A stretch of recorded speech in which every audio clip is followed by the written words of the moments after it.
information for everyone.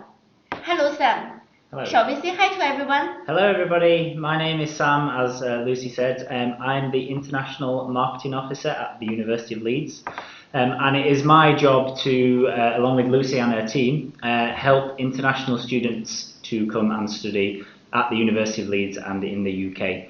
I am also an alumni of the University of Leeds. I studied here between 2007 and 2010. I did a sports science bachelor's degree. So I have experience of studying in Leeds and working in Leeds as well. Wow, amazing. I know. So you have been working and living in Leeds for a few years now, Sam. Yes, yeah, it's 12 years now. Wow, how did you find it? How did you find living in Leeds? I loved Leeds, so it's not my original hometown, so I moved here for university and I loved it so much that I ended up staying here. It's the third largest city in the UK, which brings a lot of benefits with it. So it has great transport links, great shopping, great infrastructure, but it's also the best of both worlds because it's not a huge capital like London, but then it's also not a really small town or village. It's got everything that you would need. And it is really ideally located in the UK as well. So it's right in the centre, so it's pretty much 2 hours from everywhere. So if you've got friends in London, it's 2 hours on the train. If you've got friends in Scotland, it's 2 hours on the train. 2 hours from Wales, 2 hours by plane from Amsterdam, Paris, Germany, etc. So it is very accessible city to get around.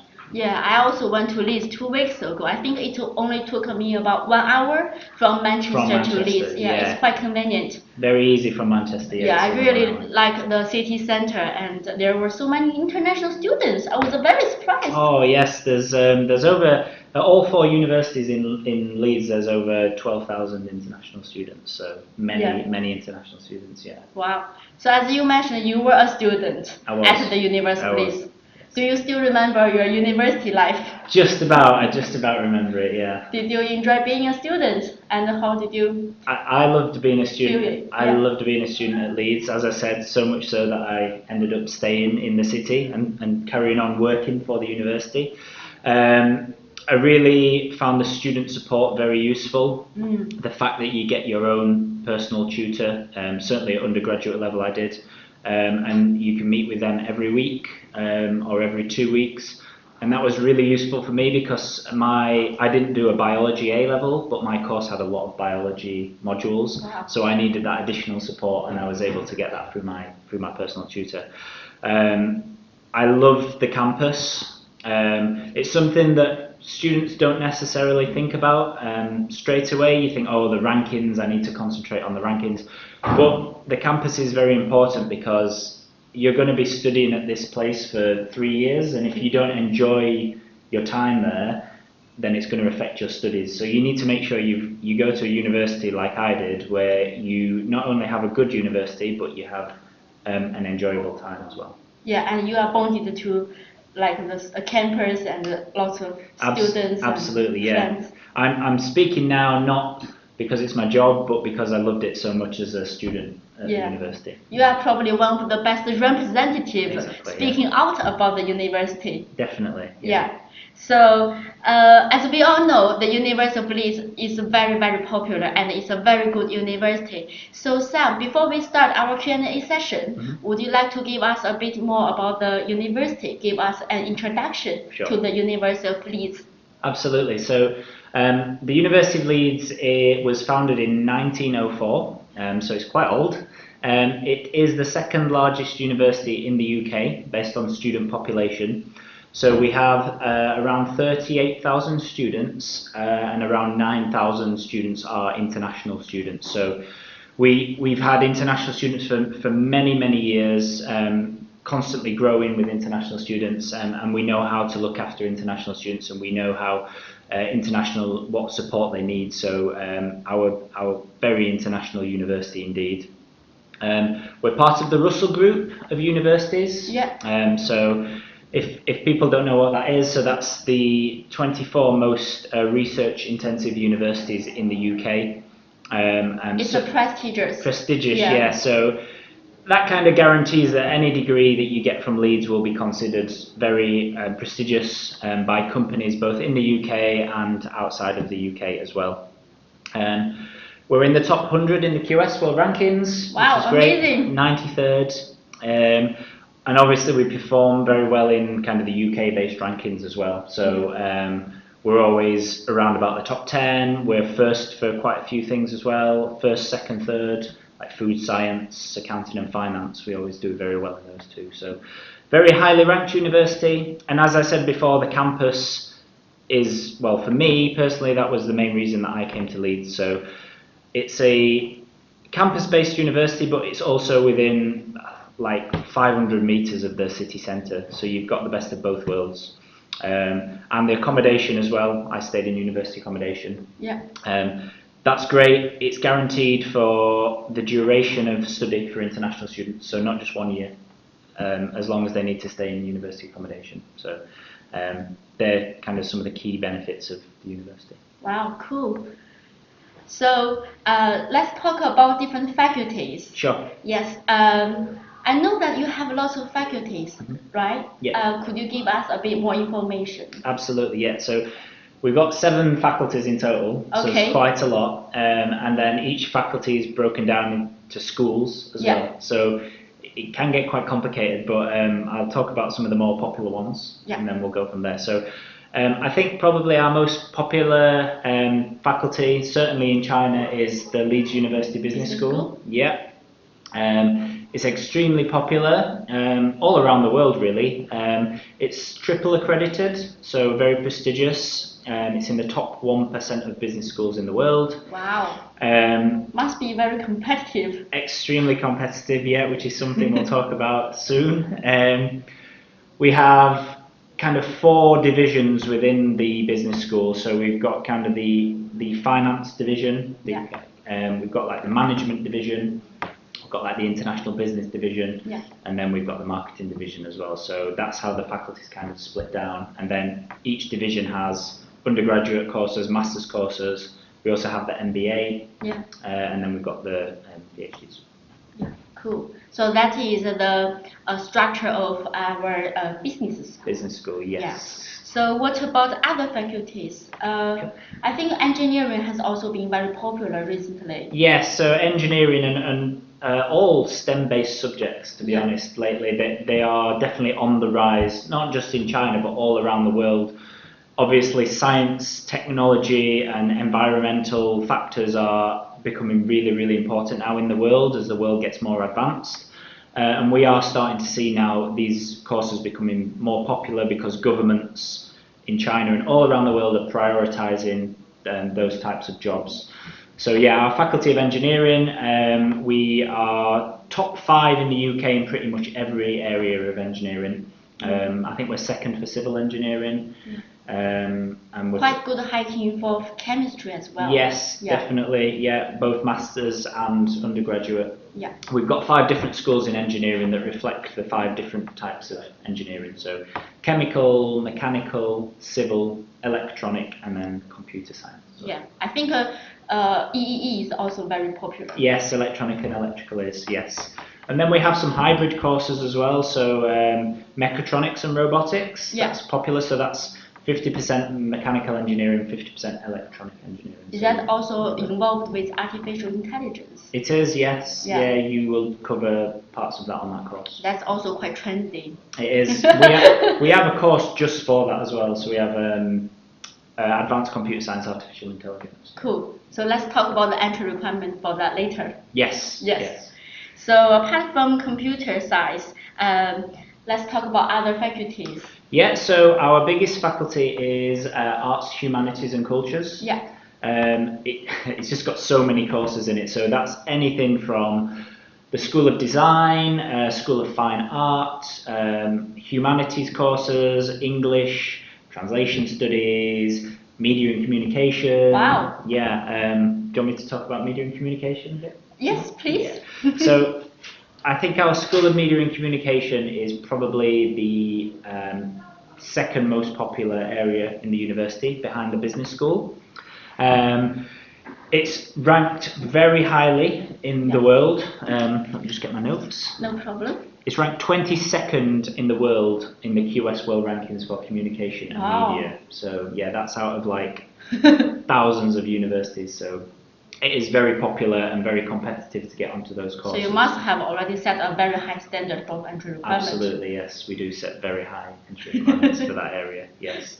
The other popular courses in that school are MA New Media, and both the bachelor's and the master's in film photography and media as well.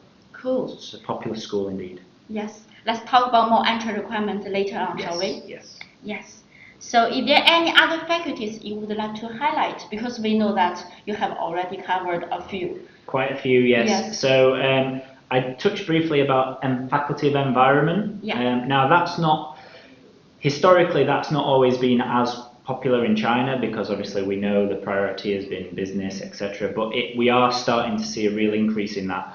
And Leeds is a big leader in environmental science. So we're ranked 20th in the world for earth science, 36th in the world for geography, and 41st in the world for environmental science. So highly ranked. Very, that faculty is probably the most highly ranked at the university in terms of the world rankings. So yeah, environment definitely higher on the agenda these days for government. So yeah, we are looking to get more applications in that area. Also, our faculty environment is now hosts our food science course as well, which is ranked number 2 in the UK. So food science and nutrition is very popular, especially with to do with the agriculture and the farming. So like obviously the world is, we have to think about sustainability and how the world can provide food for the increasing population. It's necessity in our life. Absolutely, yeah. So food science is very important for that. And then I think the final faculty to highlight is the Faculty of Social Sciences. What divisions do they have? Okay, so they have the School of Law, which is very popular and quite difficult to get into as well, very prestigious. They also have the School of Education, so MA Education, TESOL Studies. I think you studied education. Yes, I did MA Education, yes. Very good, very good. I loved it. You did, great. We also have the School of Politics and International Relations as well in the Faculty of Social Sciences. Wow, so many popular courses. Yeah, there's too many to talk about individually. So now let's move on to our next session, entry requirement. Sure. As Sam just mentioned, the business school has been the most popular school for Chinese students. So shall we start with business school today then? Absolutely, yes. So our business school is extremely popular. We had something like 40,000 applications just for our master's business courses from China last year. Wow, so, do you have enough manpower? Must be very busy. Yeah, very busy for the team, very busy, yeah. So as a result, obviously, we do have to make the entry requirements, and because the courses are prestigious, we have to make the entry requirements quite high. Understand. The University of Leeds uses a tier structure when we are assessing applications from China. So basically, we accept students from certain universities for different types of courses. So, for example, in the business school, we have 2 different sets of acceptable options. So for the accounting or finance related courses, for the international business courses and the advertising and marketing courses, you will need to be studying at a 985 or 211 university to be accepted. So is that your tier 1 list? It's even higher than tier 1, but it's only the 985 and 211 universities for those courses. And you would need to be getting a GPA of around 80%. For any other course in the business school, not the ones that I just mentioned, you would need to be at one of our, what we classify as a tier 1A university. So it's the 985, 211 plus some other ones as well. But I believe that you'll be able to speak to your team for more information on that. So if any students is not sure about which list you are in, or if you will be accepted by this particularly course. Yeah. So please feel free to ask your consultant for more information. Yeah. Yeah, absolutely.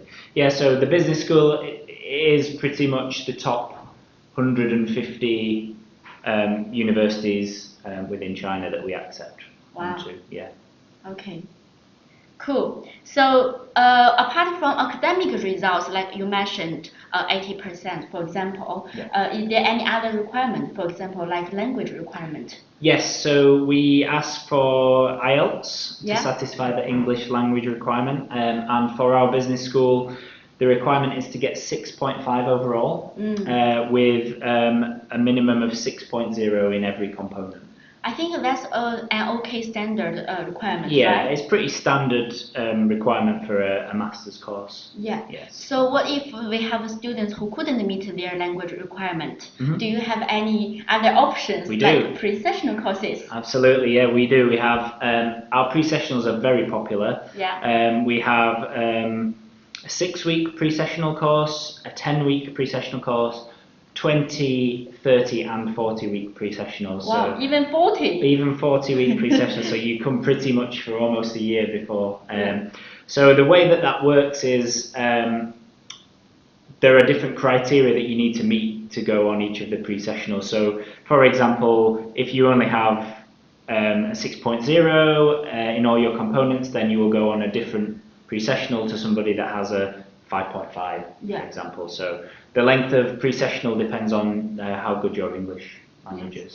Yes. Do you have any deadline for applying pre-sessional normally? What's the kind of timeline for applying pre-sessional? There is a deadline and there is a timeline. Yeah. Those kind of deadlines they're still okay. They're kind of towards the July kind Yeah. of time. The only issue is obviously there's two types of ways you can do it as well. You can either get a joint CAS, Yeah. or you can get an individual CAS for the pre-sessional and then get a separate CAS for the main course. So for the joint CAS ones, obviously that's the best option. Yeah. But to get a joint CAS, you need to have your academic requirements in. To be met already. Yes, Yeah. so that can sometimes be difficult for Chinese applicants. Which we Wow. understand. Yeah. So please make sure that if you have any questions, just ask your consultants. I'm sure that they will be able to guide you and help you with your applications. Absolutely. Yes. So as you know that we have so many courses from the faculty, right? Yeah, the in business business, school. yeah. So would you be able to give us some ideas of popular courses based on your previous year? Yeah. Which courses did you receive the largest number of applications from China? Absolutely. So it is basically the courses that have the strictest requirements. Yeah. So the accounting and finance course, or any of the finance-based courses like the banking and finance and things like that, they got by far the greatest applications, not just in China but all around the world as well. And similarly for undergraduate level, because I know some of you out there are interested in undergraduate, accounting and finance at that level was the most popular. Definitely. Yeah. Yeah. And then second to that, probably advertising and marketing, international business are probably the most popular ones. The business school also have some quite niche programs as well. So these aren't as popular, but they also have less spaces on them, so they're still quite high demand. So I'm talking about like organizational psychology, Yeah. that kind of degree. So we have broad degrees, but also specialist degrees as well. Yeah, but I guess basically every course from business school is very popular. Extremely. So you have to apply and get ready as soon as possible. Yes. So speaking of the application preparation, Yeah. do you have any deadline, or have you already opened your application for 2020 September intake? Yes, absolutely. So I believe that students are now able to apply. Yes. Using our online system or using your support. Yeah. And applications can start coming in to us now to be assessed. Yeah. So what kind of stage is that going to be? Are you going to use a stage-based Yes. selection process? Yes, we are. So our business school is the only faculty in the university that uses the staged admissions process. So could you please explain a little bit sure. more for our students? Yes. So the staged admissions process is put into place so that people in different stages have an equal opportunity to get a place at the business school. Some countries apply earlier or later than other countries because of the way that their curriculums are taught. So the staged admissions just helps us manage our student applications, but also gives the whole world a chance to apply. So we have 4 stages, and depending which stage you go into, there will be a latest period in which you will find out about if you have a place. So, for example, the first stage, the deadline is the 23rd of December. Yeah. And just before Christmas. Just before Christmas. And everyone that applies to that stage, the latest that they will have a decision is the 14th of February. Okay, and then remember? Yes, please remember. And then there's 3 other stages to that, so there's 4 stages in total. The final deadline is the 30th of June 2020. Okay, that's for international students. Correct, yes. Yes. For international students. So sounds very competitive. It is, it's very competitive, and that's why we have to put these these processes in play, so to help us find the best students that we can. Definitely. So I think we have students already asking some questions. So they want to know how to be a strong candidate, how to be more competitive, how to be selected. Okay, yeah, for business. School. Yeah. Yeah, so obviously the first thing is you need to be studying at one of the institutions that we accept. Yeah, so it means if the university is not in that list, definitely no consideration. For businesses, there's no exceptions to that, yeah, so you would have to unfortunately be on that list. The second thing is, so I guess the first thing of the 2 is, the academic requirements. So you need to be one of the universities on the list and also have a really strong GPA score. If you don't have one of these, then you're going to struggle. Yeah. You will also write a personal statement as well. So within this personal statement, you need to show an interest in the subject, relevant experience, explain how the degree is going to enhance your career, and you also need to show a good background knowledge of the course you want to study as well. And in general, we do want students that submit a complete and thorough application. So if we can assess your application easily because you've completed everything correctly and you've given us all the detail that we want, then you stand a much better chance than a student that hasn't done that. Yeah. Brilliant. Thank you so much for your advice, Sam. No problem. Yeah, so speaking of a personal statement, sure. Would you like to share some tips for absolutely. our UKEC students who could benefit from today's video? Absolutely. So the personal statement, if we're talking about business, then it is quite important because it's such a competitive area of the university. So as I was saying, the key things really are we need to know if you've got any experience in the course that you're studying, so whether that's work experience, outside experience, extracurricular experience. But we also want to know why you want to study that subject, the reasons that maybe you want to go into a career in that area. We also want to know the knowledge that you've built up already. So if you've done any further reading or further study in that area and why you've done this, then that would be very useful. And we also want to know why you chose our university as well. Yeah, that's a big thing they want to see, the motivation of studying. Absolutely, because if we don't have a motivated student, they're not going to do very well on the course. Understand. So we have a question from one of our students. They are asking, so apart from the academic results, do you think that the work experience could give them more chance to get into the course? Would it benefit? It'll definitely benefit, anything that you can add to the application or personal statement of that type is going to be definitely very beneficial. So please make sure you include it in the application. Unrelated to business, but some of our courses, if you have relevant experience, you actually need a lower GPA. So that's not the case in business, but some of our courses, like in medicine, with work experience, then you can get a lower score. Yeah. Wow, I can see that so many questions already popping into our WeChat group. Happy to I think answer so them. many questions are from different faculties as well. So I think that's the end of business faculty. Okay. But if we have questions later, we can always ask our consultants. I'm Sure. sure they will be able to guide you. Absolutely. Yeah, thank you, Sam. No worries. So now let's talk about our next part, which is the School of Media and Communication. Yes. I know that you have already mentioned it previously about how popular they are. Yes. Could you also give us more information about the entry requirement? Absolutely. Do you have your own list for this school? Yes, so the School of Media and Communication, alongside business, is probably our second most popular area. We've got several different courses within that school. So we've got MA New Media, MA Communication and Media, MA Media Industries, and MA Film Photography and Media. And they're all very popular, just like business. And they actually have their own individual list of universities that they will accept. So they don't use the same system that the other faculties do.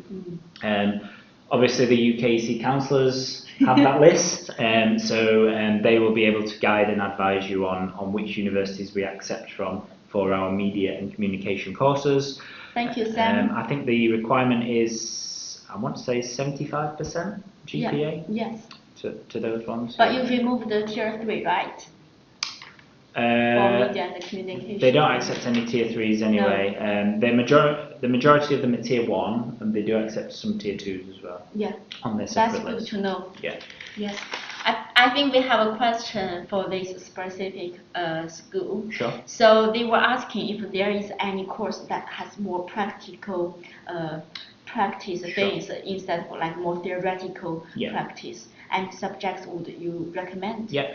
So our School of Media and Communication at the university, because Leeds is a Russell Group institution, it's a very theoretical research-based institution. The majority of the content on our courses are theoretical in nature. Okay. However, we do have modules where you'll be able to do practical stuff.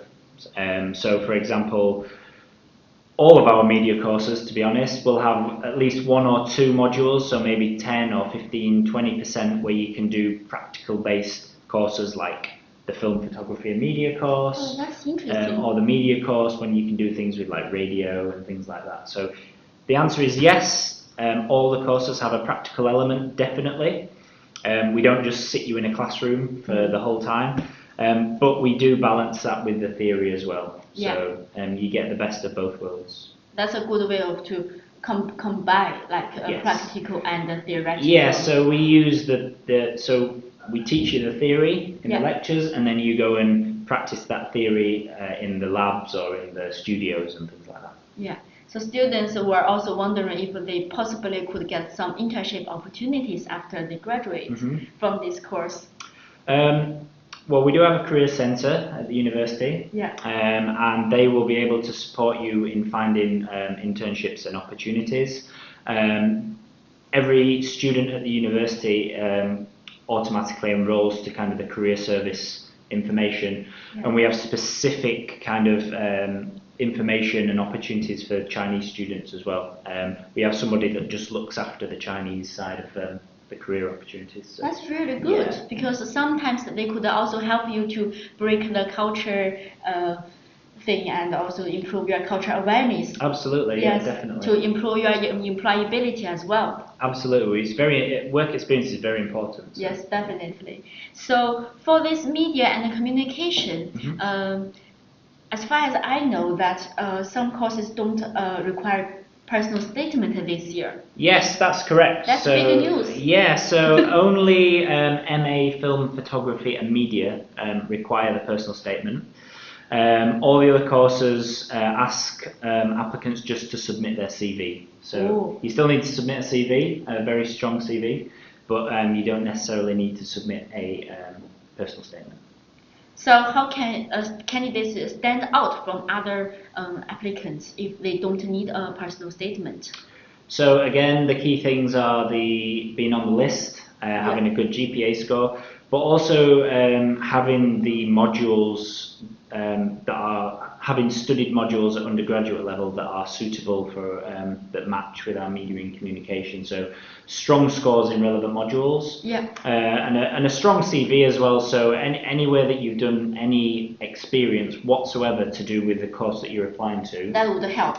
Definitely make sure that's on your CV, because then that will be assessed by our admission team. Cool. Now I guess everyone has better ideas of how to prepare, right? Absolutely. Yeah. Thank you, Sam. No problem. So apart from this, let's go through other faculties, shall we? Yes. So for STEM, like we said, like especially government now is also like planning to issue a new type of work visa just to attract STEM talents. So I'm sure that will be a very popular area for students to study in the future, no matter in the UK or in any other countries. So Sam, could you talk about a bit about the entry requirement with us today? Absolutely. So as Lucy said, the STEM area is an area that we're really, just like the Chinese government, just like a lot of countries, we are really pushing to get more students into engineering, biological sciences, medicine and health-based courses, and Faculty of Environment. So our requirements are much more open in these areas. We will accept apart from engineering, we'll accept from pretty much any Chinese university. And the requirements that you need depend on which university you've been to, but we will go anywhere from kind of GPA of around 70, 75, all the way up to around 85%. So there is a bit of a range in there with that as well. That's really good to know. Yes. So basically, almost every university student can possibly get a chance to apply. Absolutely, yes. Yeah. There's just for engineering, we only accept from Tier 1 and Tier 2. But for all the other science subjects, it's all 3 tiers of university. So you mentioned about other subjects from science. Could you give us some ideas? Some students might be confused what subjects are belonging to engineering, what subjects are belonging to science. Just could you list a bit the here? courses? Yeah. So in engineering, which accept Tier 1 and Tier 2, you've got mechanical engineering, chemical engineering, process engineering, computer science, EEE, electronic and electrical engineering, mechatronics and robotics. Yeah. Those kind of practical-based science courses, basically. Yeah. You've got the Faculty of Environment, which accept all 3 of the tiers, and that includes geography, environmental science, and also the School of Food Science and Nutrition. And then biological sciences, which is things like biology, microbiology, biochemistry. And then in medicine and health, you've got some really unique and interesting courses like public health, data analytics, kind of the more medical related degrees. Wow, so many options. Absolutely. But I think students need to know what they want to do with their career instead of just going to choose one for the course, right? So they need to make sure they know what they want to do in the future. Yes, particularly with a master's, you do have to choose your course based on what your career aspirations are. We really don't suggest that you just choose a course because that's what everyone else in your friend group chooses. You really need to make sure you're choosing the course that is the correct course for you, whatever that may be. And also, I'm sure that also can be reflected from a strong personal statement. Exactly. Yeah. When we assess the personal statement, it is quite obvious if you're applying to a course that you don't want to apply to. You can tell from the application. So. Yeah. Thank you, Sam. No worries. So for entry requirements, I know you just mentioned the specific scores for GPA.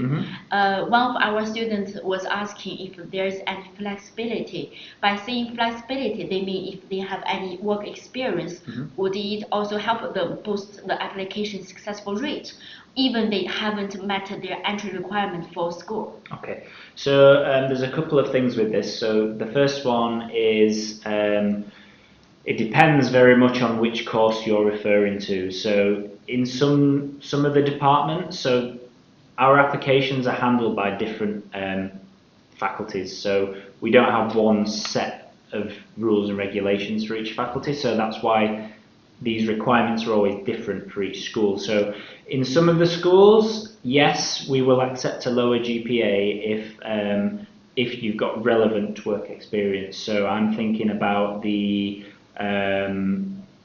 Faculty of Medicine and Health. Medicine and Health. And some of the courses in the Faculty of Environment and some of the courses in Biological Sciences. Okay. So they can be slightly flexible. Yes, potentially. It's treated on a case-by-case basis. So all we can do is present our general requirements, and then if you have a special case, then we can always bring that up with the admissions team. Yeah. Yeah. But for Faculty of Business, I think there's no flexibility. No, there's no flexibility, and there's no flexibility with media and communication. Okay, and no flexibility for engineering, I assume? I don't think so. No, or law. Okay, good to know. Yeah. Good to know. Okay, Sam, now let's move on to the next faculty. Okay, yeah. Social science?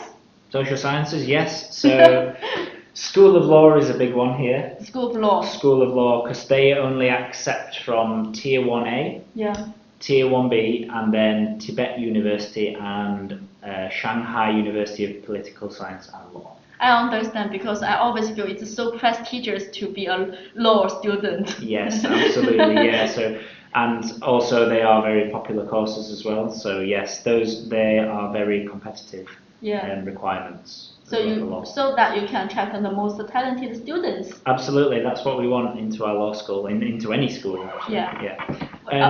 Apart from law? Apart from law, the School of Education. Yeah, that's very popular. That's what I did.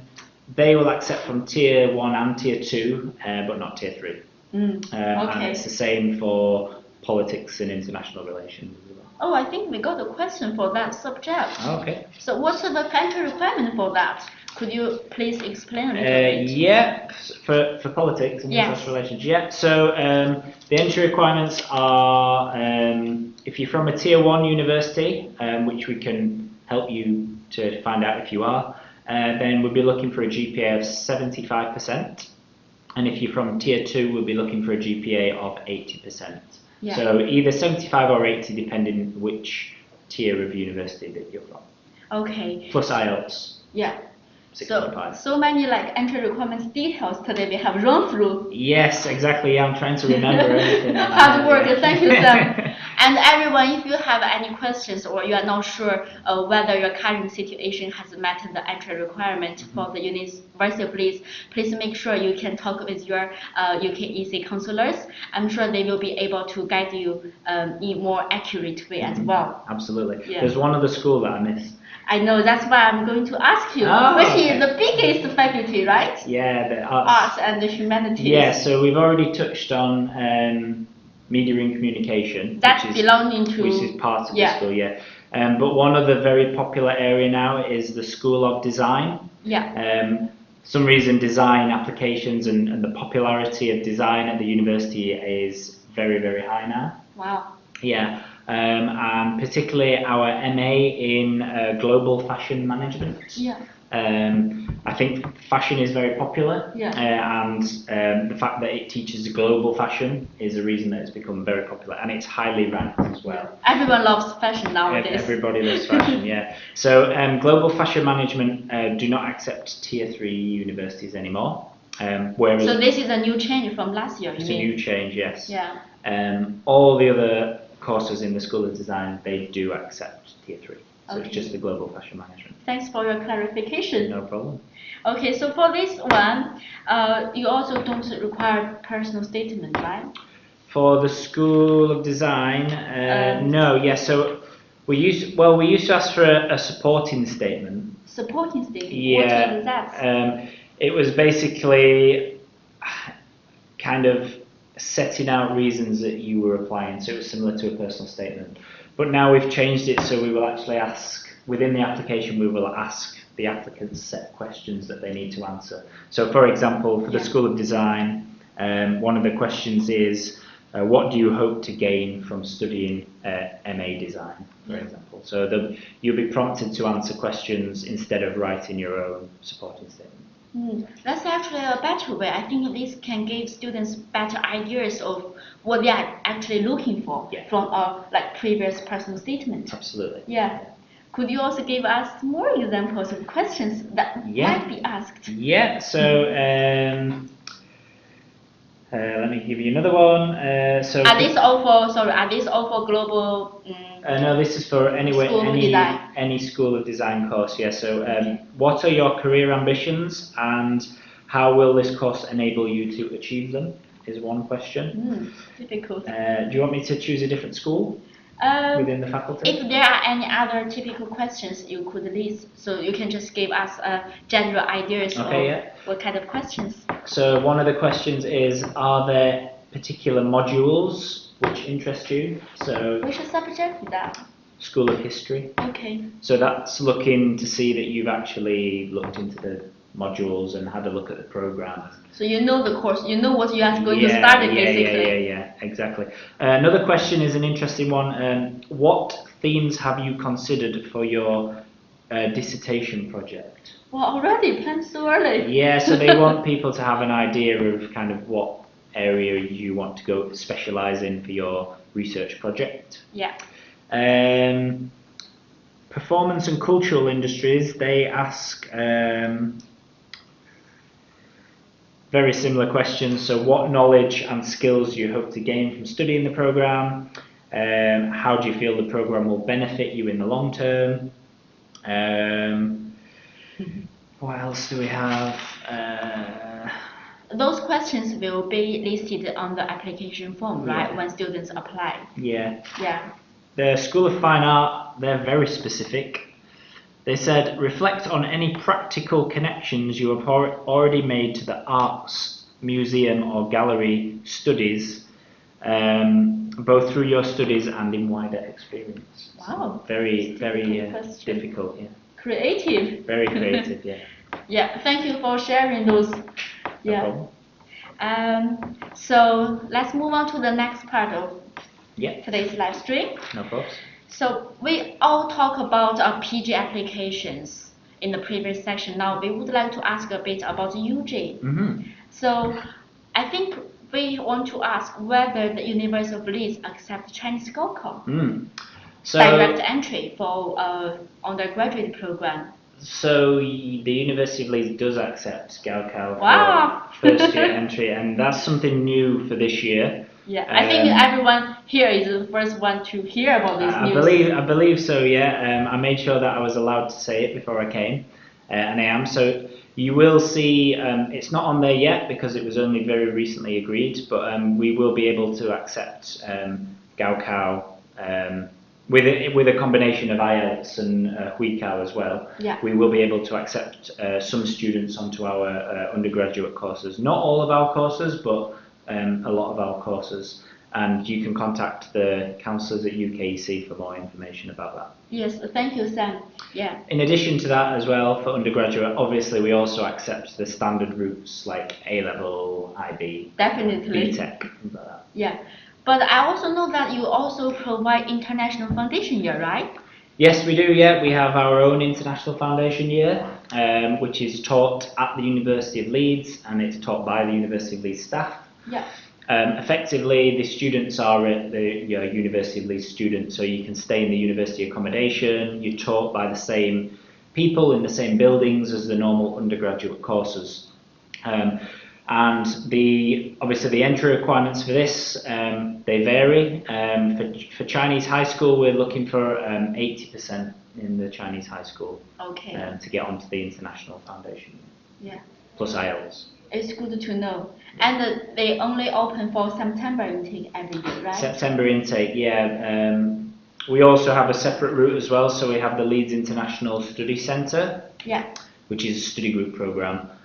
So some students go onto our foundation year, which is our own, and then some students go onto the study group option. Yes. If they want a January start, for example. And would it be possible to progress to the University of Leeds for the second year after they study international foundation year with university? To progress on to second year from the foundation year is unlikely, because it's just a 1 year programme. We do have some IY1, International Year Ones, Yeah. at our study group centre. Yeah. So this is international relations and biological sciences. And sometimes we may accept students into year 2 if they've been studying at another university, but this is done on a case-by-case basis.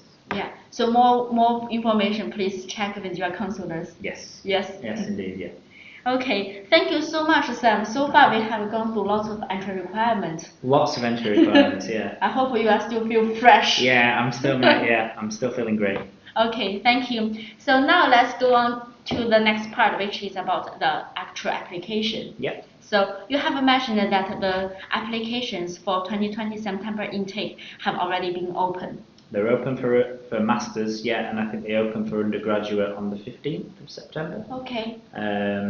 I think you can already apply. You can already go into UCAS and apply through that route. Yeah. But for PJT courses, are they going to be reviewed as well now? It's unlikely in the first week. Understand. The application is open, but I don't think anything will be reviewed yet. Yes. Yeah. So what's the turnaround time? I mean, for getting a response from admission team? So it very much depends on the department and the course that you're applying for. So obviously with the business school, you've got the staged admissions process. Yeah. If you're a very high achieving candidate, and the business school can make you an offer straight away, they won't wait until the deadline. They will just make you an offer as soon as they can. Yeah. So you might only be waiting 1 or 2 weeks for that. Oh, that's quick. Yeah, if you're more of a borderline case in the business school, then you may be waiting longer. And it's the same really for a lot of the other faculties. So it basically depends on the demand. We've only got so many staff, so turnaround time could be a week to 6 weeks is the usual kind of turnaround. Okay, cool.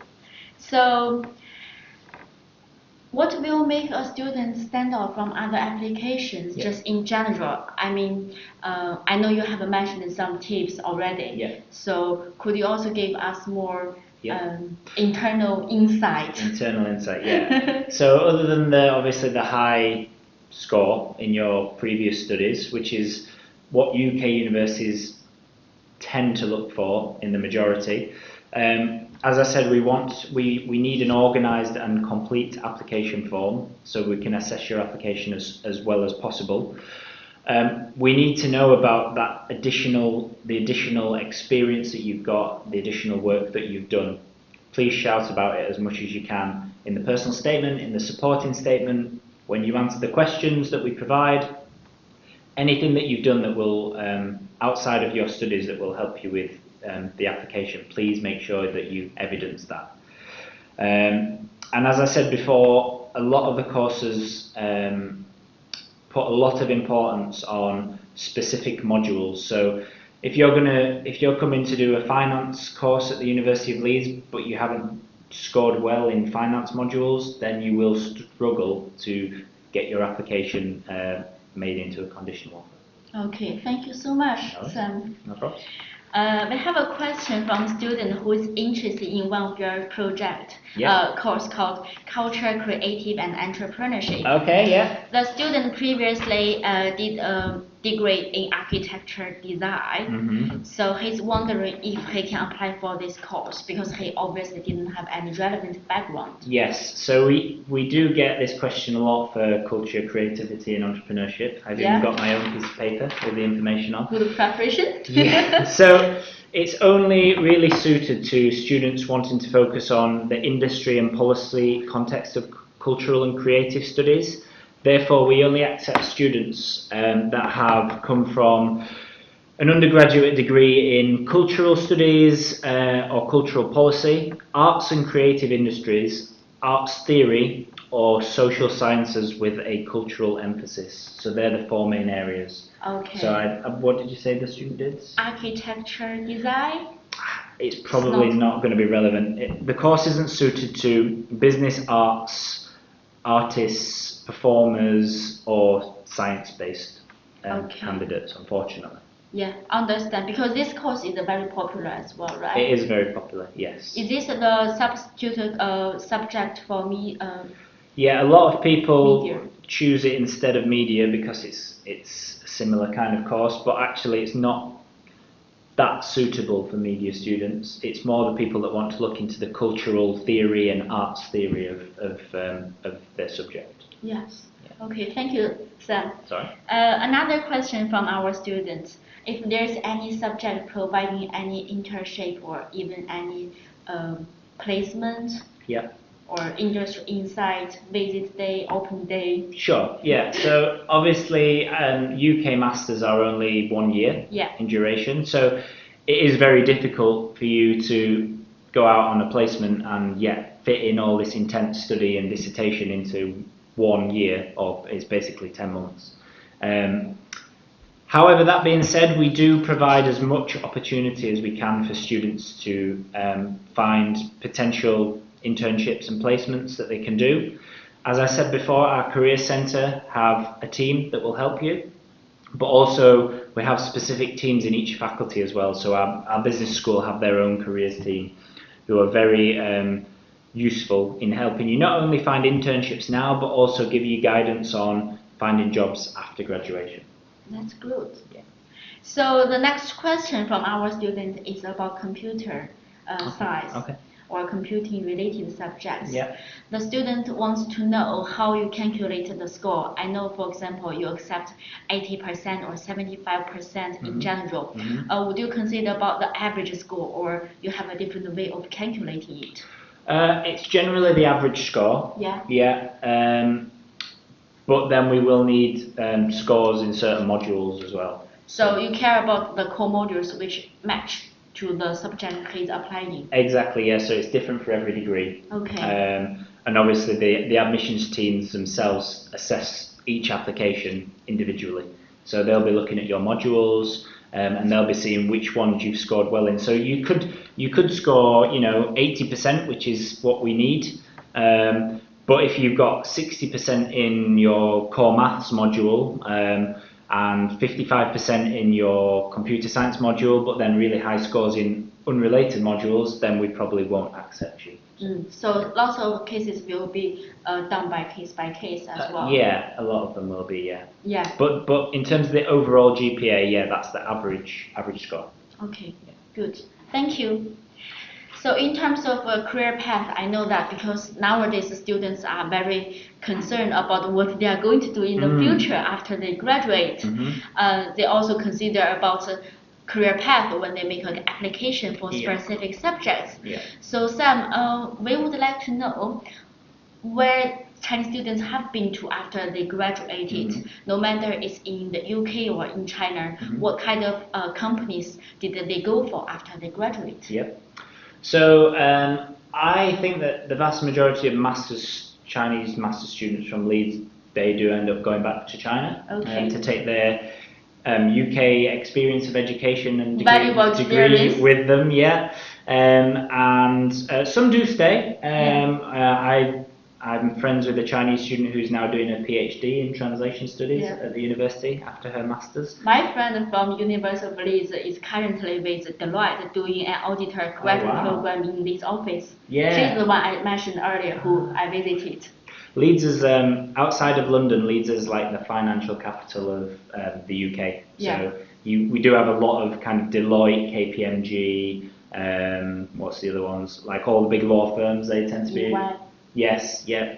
Outside of London, Leeds is quite a big area for that. So, yeah, we all of our students tend to do very well in the job sector when they go back. So obviously they go into lots of different areas, be it business related, but also our science degrees and STEM degrees. They give students lots of different skills as well. So a lot of our students from science end up going into business areas as well when they come back to China. It's not, you don't need to necessarily do a business degree to go into the business sector when you graduate. So I find that quite interesting. That's also very common in the UK, right? When you're applying for a graduate scheme, you don't need any specific subject. Exactly, because they look into like soft skills and competency. Correct, yes. Which is why you should always do, well, from a UK perspective, you should do a degree that you want to do, because you can still get the job that you want to get after it. And that's what you are passionate about. Absolutely, yes. Yes. So speaking of the career advice and the service you provide for the students, you mentioned a bit earlier. So can you give us more details about what kind of service or support you provide, especially for international students or Chinese students? Yeah. So there's obviously, we have undergraduate support and we have master's support. So with the undergraduate support, every international student has the opportunity to either do a full year placement or work experience, or to do summer internships. Yeah. So this is undergraduate I'm talking about.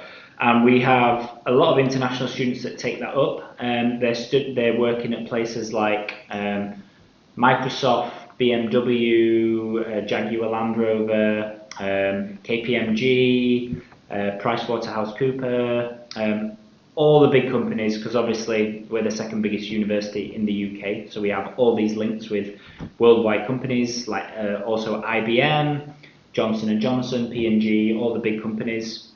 And they also get paid as well, the undergraduate students. So that is a great opportunity, and it's also a way to earn a little bit of money.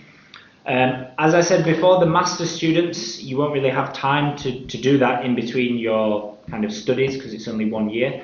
But we do still provide you with a lot of support. So we run job fairs throughout the year, where we invite huge companies like the ones I mentioned to visit the campus. And you will be able to go and meet the people from those companies to discuss career opportunities. Is that normally in October or November? There's quite a lot then, yeah. All a year, all around the year. They're all around the year, but they are very popular in October, yeah. We also have some specific Chinese companies that come as well, just to speak directly to the Chinese students. So Locked in China, I believe. I think I heard of this name before. Yeah, we work quite close with them, and they support kind of finding jobs for Chinese students. We can also help with CV and application guidance as well. So can students book like drop-in sessions? Yeah, essentially, yeah. And links with the world's biggest companies, as I said before. So yeah, there are still a lot of opportunities for the master's students. That's good to know. So I think we have got one more question from one of our students regarding the language requirement. Okay. So if they have done some previous study in the UK for the undergraduate, will their language be exempt? Do they still need to submit their IELTS? Well, it depends. So sometimes if a student's done more than 2 years in the UK, then we may be able to make them exempt from IELTS. Yeah.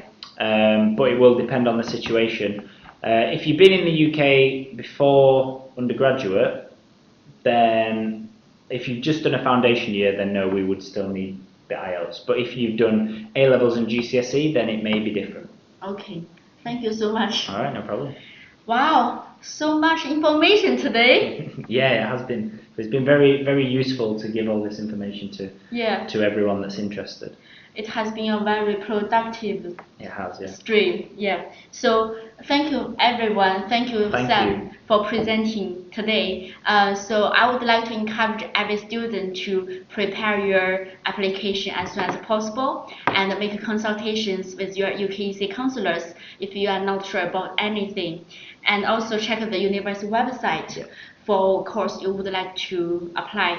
Like Sam said, it's very important to know what you want to do in the future and to show what you are really passionate about. So before today's stream, is there anything you would like to say, Sam, to our UKEC students? Thank you very much for listening. I do hope that you try to find out more about the University of Leeds, that you, like Lucy said, that you choose a course that is the one that you want to study, because that's what I did, and I ended up enjoying it, and now I'm here working for the university as well. So yeah, good luck with your applications over the next few months. Okay.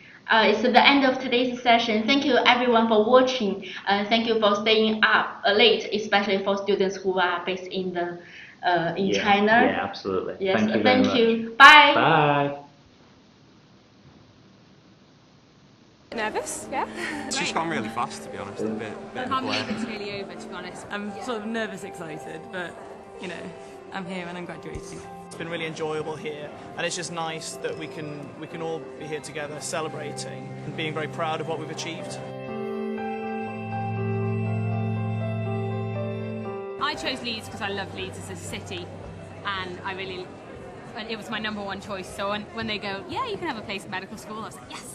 Well, I came up for my interview, and I mean the interviewees, they were just so friendly, and I came and I had a look at the union, and it was amazing. It's all a blur, like the first few weeks, just kind of obviously leaving